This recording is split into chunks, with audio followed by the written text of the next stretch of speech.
Morning guys. Today is the 15th of March. 9:30 na ng umaga. I'm heading now to Pisa International Airport. Magbabasa na ako eh. Although malapit lang naman, 14 minutes walk mula dun sa tinitirahan ko. Magbabasa na ako kasi nga makulimlim, baka umulan, and dami kong dala.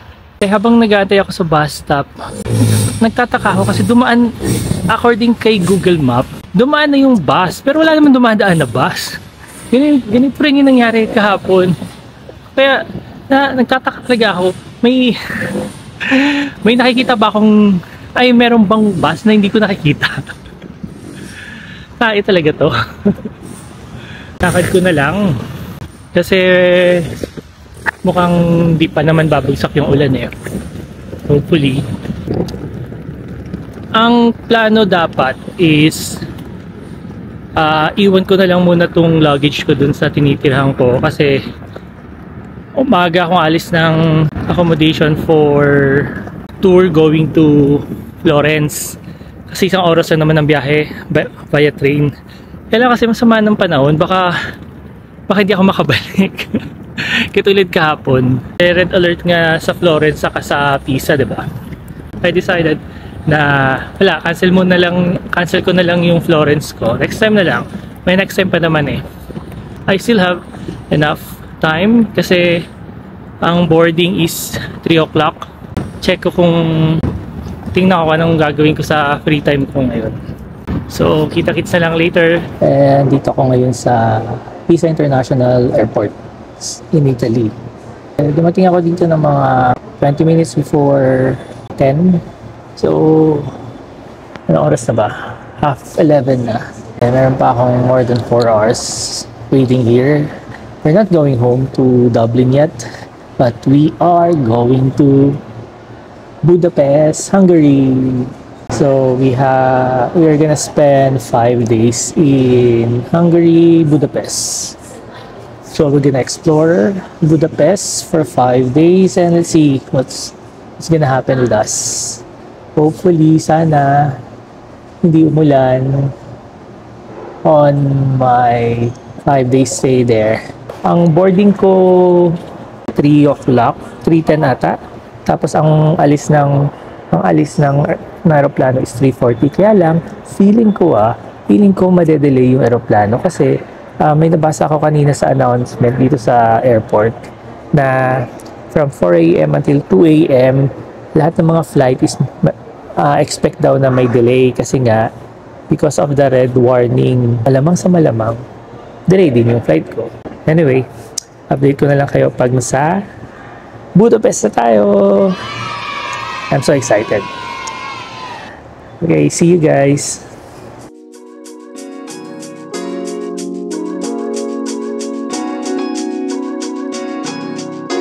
Good evening guys. Nandito na tayo sa hostel. Dumating tayo sa airport ng 5:30 in the afternoon. Nag-stay pa ako dun ng 30 minutes kasi I'm trying to figure out kung paano pumunta sa hostel at kung paano yung transportation, yung pagbabayad sa bus. So, nag-research pa ako.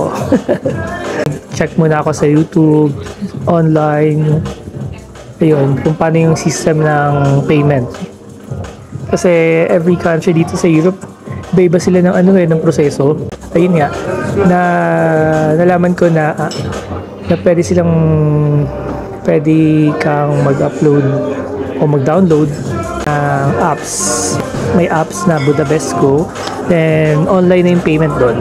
So, scan ka lang. Pero, ang kakaiba doon from other countries, kailangan meron kang internet. Yun nga lang, kasi di mo siya masascan sa bus kapag wala kang internet. Ang proseso noon, bago ka pumasok sa bus, meron kang makikitang QR code sa may pintuan. So you need to scan the QR code bago ka pumasok. So pagdating ko sa airport, meron silang parang express bus from airport to city center.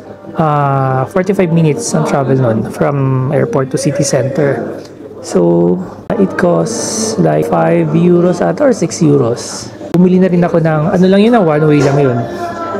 Bumili na rin ako ng ticket online for 72 hours.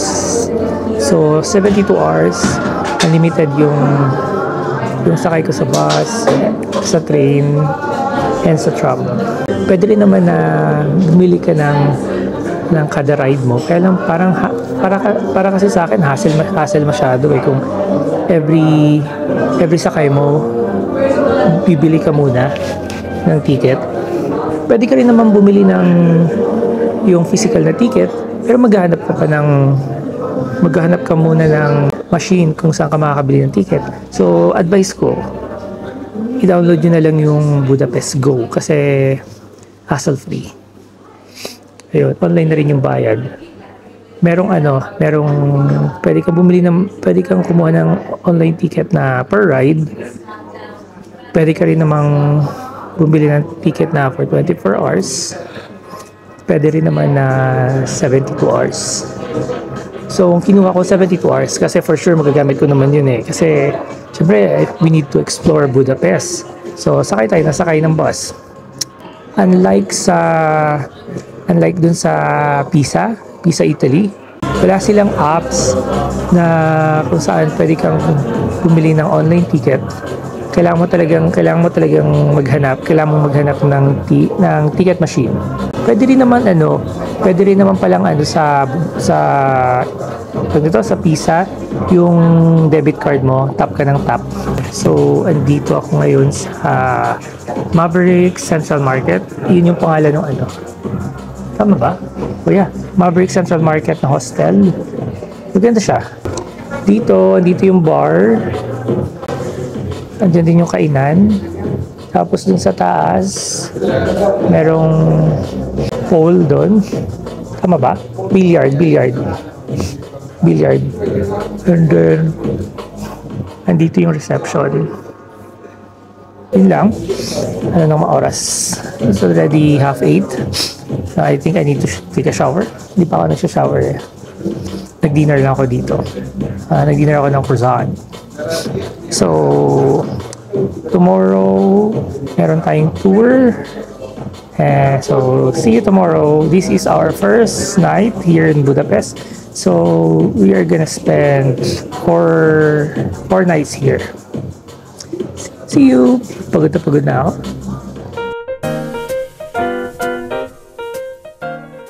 Morning guys! This is my first day here in Budapest. Kasi dumating tayo last night. So, last night was our first night. So, already 8 in the morning. I'm having now my breakfast bago mag-start yung tour.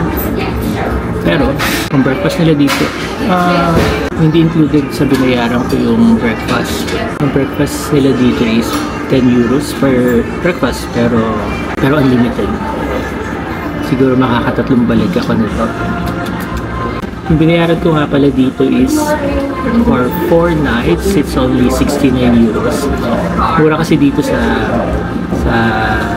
Budapest, tsaka nakakuha ako ng malaking discount sa booking ko dito, booking.com. So nakakuha ata ako ng 39% discount from booking plus parang another discount dahil sa mobile phone ako nag-booking. Tapos apat na discount yung nakuha ko eh, kaya 69 euros lang. 69 or 67 euros lang yung price. So, ayun.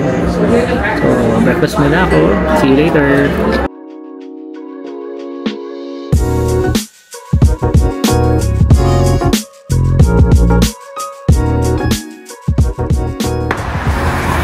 Ito ang isa sa mga pinakasikat na university here in Budapest. And according sa tour guide namin, More or less 30,000 university students are trying to apply in this university, but only 8,000 are luckily selected by the university. And this university was founded in the year 1635.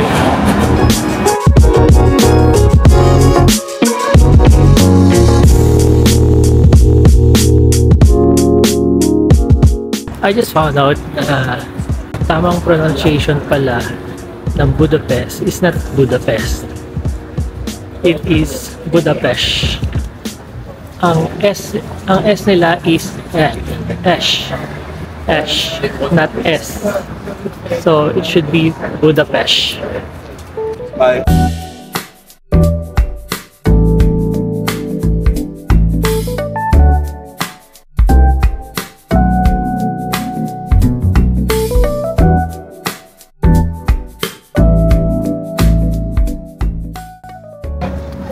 Andito tayo ngayon sa Danube River. I'll show you.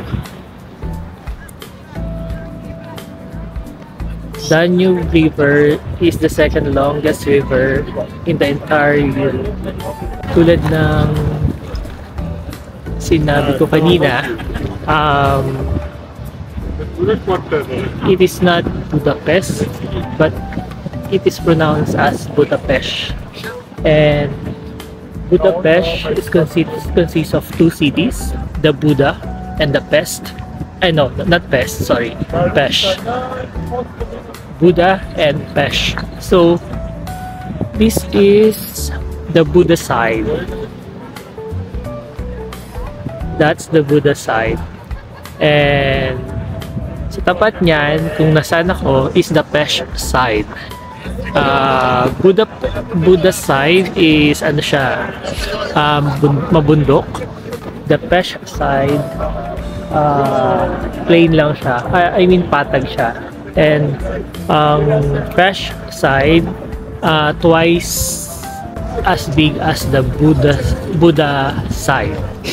Sa Pest side, andun yung mas busy, maraming tao. And the Buda side, mas tahimik siya. Pero if you are gonna live in Buda side, isa ka sa mga mayayamang tao dito sa Budapest. Kasi mahal ang mga tirahan doon. And according sa tour guide namin, usually kapag bibili ka ng villa, apartment, it will take you 100 years to pay that villa. Kasi sobrang mahal niya. And ang nagdudugtong sa dalawang city is the chain bridge, which is this one. I'll show you. That one, that is the chain bridge. And on the other side is another bridge. Yeah. And this one is the Parliament. The Parliament, siya yung pinakamalaking building here in Hungary. And I'll show you later. Pero mas maganda siya sa gabi kasi yung ilaw niya, sobrang ganda. Pupuntahan natin ngayon, 2 minutes walk from here, kung nasaan ako ngayon. Merong parang in memory sa mga Jews na pinatay dito. Merong mga sapatos dyan ng mga Jews before.